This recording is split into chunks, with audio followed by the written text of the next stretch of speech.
Welcome to day 2 in Malaysia. So right now, nagpe-prepare na ako para sa pag-alis namin papuntang Batu Caves at Genting Highlands. So susunduin kami ng bus namin ito sa hotel. Pipick upin pa namin yung ibang kasama sa tour and pinook lang namin to sa Klook. Hi! Parang energy. Hi! Babagsak. Hi! Hi! Jobel kanina, nahuli ako ng babel. Ganda nung vlog ni Carlo. May vlog si Carlo dyan sa ano. Nag-vlog ka ba mo? I'll be your tour guide for the day. Unless you don't like me. Okay, my name is Hamid. H-A-M-E-D, yeah?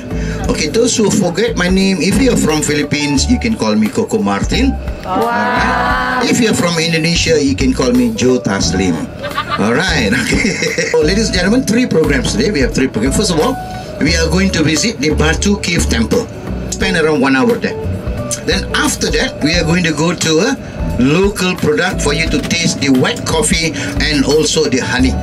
Okay, our local honey, the Tualang honey. Okay, after that, we are going to Genting Highland. Okay, Genting Highland, we are going to go on the cable car.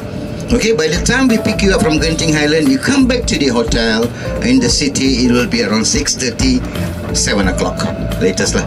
Okay, depending on the traffic. Sinundo nga pala kami ng bus ng mga around 9 a.m. So pagdating namin dito, medyo mga past 9 na or magte 10 a.m. na rin. So mainit at marami na ring tao. Kung gusto niyo naman ng konting tao lang, pwede niyong i-DIY yung tour na to. Meron naman din kasing mga Grab na pwede niyong i-book papunta ng Batu Caves.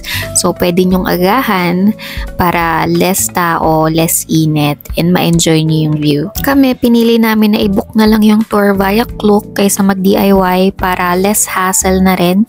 Iniisip din kasi namin yung hassle pa uwi. So, para mas mabilis, mas may transfer na agad, nag-book na lang kami sa Klook. Dahil maraming ang tao, medyo pahirapan mag-picture, but still, meron pa rin namang way, kaya pa rin gawa ng paraan. And also, masaya na marami kang kasabay sa pag-akyat ng 272 steps papunta dun sa taas ng cave.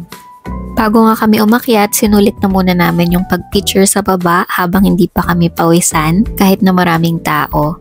And ayun, picture-picture muna. Meron ding mga monkeys and napakaganda rin nung colorful side na to. I think this is also an area for prayer kasi may nakita akong mga tao sa loob niyan and naghuhubad sila ng tsinelas nila and parang meron silang program sa loob. Sige kami to, girl. Akit kami girl. Mapapagod. Ayoko na, pagod na ako. Stop ka.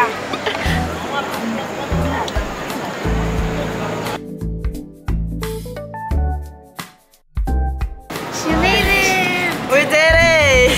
Pag-akyat sa taas, ayan, mapapansin nyo medyo basa yung sahig. Hindi ko alam kung bakit. Siguro dahil na rin sa moisture ng cave. Pero dito sa taas, may mabibilhan din ng mga souvenirs. Even yung mini Petronas Tower, meron din dito. And mga Buddha, golden Buddhas. And pagpasok mo sa loob, meron pa ulit isang hagdanan na pwedeng akyatin. So, ayun siya. Ako hindi ko na siya inakyat kasi may limit lang yung time ng tour. 1 hour lang. And medyo natagalan kami sa pag-akyat kasi ang dami naming picture-picture time. So, ayan si Amiga. For the TikToks yan.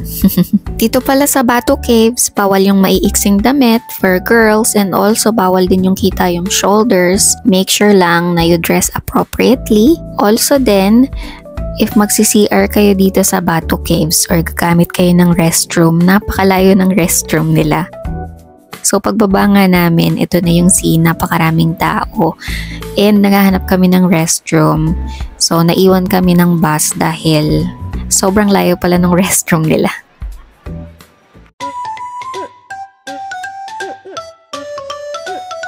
Dahil naiwan nga kami ng bus, so yung ibang kasama namin, yung ibang friends ko nasa bus na and then kaming nag-restroom, naiwan kami. So nag-book na lang kami ng Grab papunta sa Genting Highlands. Meron pa silang second stop which is yung coffee tasting and honey tasting. Pero hindi na kami dun tumuloy, dumiretso na kami ng Genting para less hassle na. And dito, sasakay kami ng cable car. There you go. Thank you so much. Hey! Welcome to Skyway! tayo, Bea. Parang nandito tayo sa may pinto.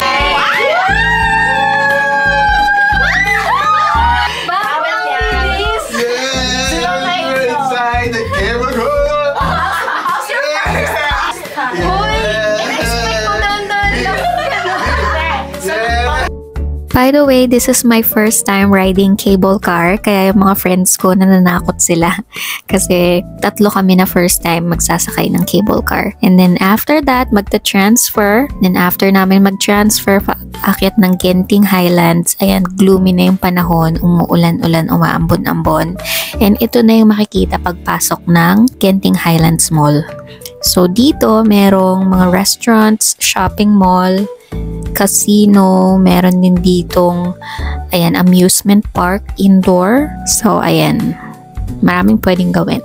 And since tanghali na nga nang dumating kami dito from Batu Caves, nag-decide kami na maghanap muna ng kakainan. Meron ditong food hall na maraming choices, kaya doon kami pupunta para kahit iba-iba yung gusto namin, mabili namin.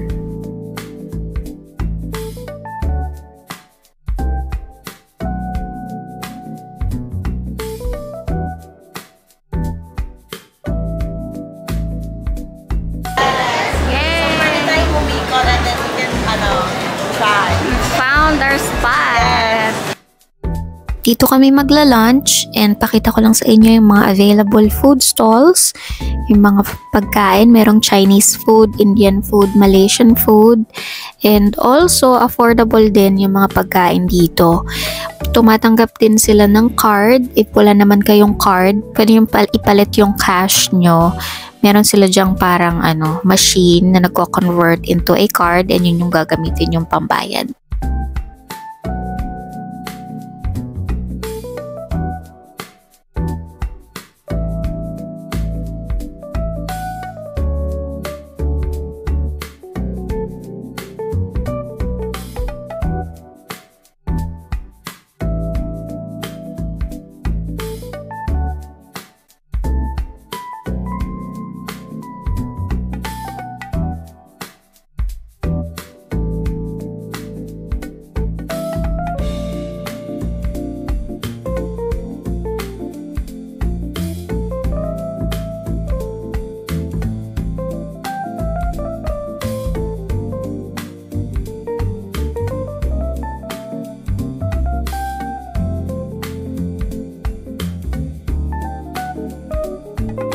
This is what I ordered for lunch, spicy fried rice with pork, and then for dessert, shaved iced lang. Yan, tinikman ko lang din yan kung masarap, and masarap naman siya. After that, nagpunta na rin kami dito sa baba sa Skytropolis Indoor Theme Park. Dito naman katabi niya is casino. Yung iba kong friends nagpunta doon, kami naman nilibot namin yung indoor theme park.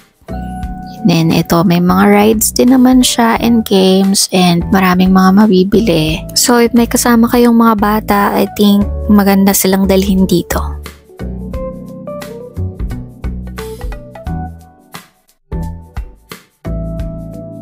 After nga naming mag-ikot-ikot dito sa Skytropolis, try naman naming hanapin yung Sky World. So, kung ito indoor, yun naman is yung outdoor theme park nila. But I doubt na open yung mga rides nila kasi medyo maulan, umaambon-ambon sa labas. Punta tayo sa Sky World. Ang sakit na nung pa ako.